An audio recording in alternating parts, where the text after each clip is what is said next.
a discussion, a classroom is not just a relationship between a faculty member and a student. There are so many people in the room, and what is their relationship with each other?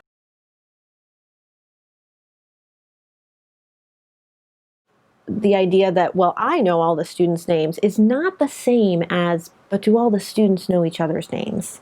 And what kind of relationship do they have with each other? And therefore, what are they willing to, it's a risk to raise your hand in a classroom. And so what are they willing to risk if they have no relationship with anyone in the room, maybe except for you as the instructor? Relationships in a classroom help the class to interact with the material on a much deeper level because they aren't worried about the other piece, about how do people see me and what is my, where is my place in this group. And we do bring in the theater idea that we're an ensemble. We're a group of people working together towards a common goal, towards a common end. And I think every classroom could say that. We're an ensemble. Well, the way that I develop relationships between students is by playing some relatively simple games. So one of the very first games that I play in the course of a semester is called Stop. It's a deceptively simple game because really all I'm asking for people to do is to walk through space, say the word stop, introduce yourself. And sometimes that can be a little bit more elaborate. Generally, just saying your first name is sufficient. It's nice when everyone else can repeat that person's name. So we've all had everyone's name come out of our own mouths once. And then so I've said my name, Amy Ruth. Everyone says, Amy Ruth. And then we start moving again. And I say deceptively simple. So all I have to do is say stop and say my name.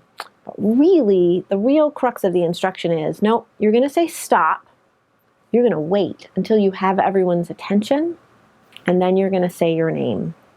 And that's the piece that can be really challenging for people. Oh, I have to wait until everyone in this class is looking at me, and I have their undivided attention. Whoa.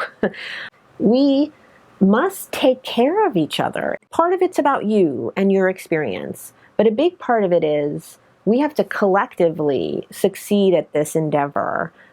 I understand that not every discipline wants to look like an acting class, but I think the idea that students being in community with each other is the important piece. And there are lots of ways to be in community. Doesn't mean that we have to throw balls to each other or run around.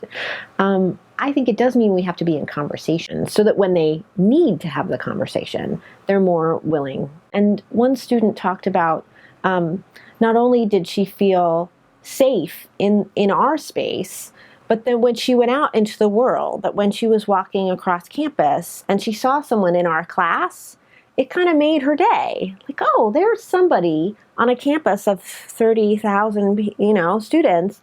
I know that person. That person knows me. I'm excited to see that person, and that was really kind of telling for me that this community has ripple effects, outside of this room.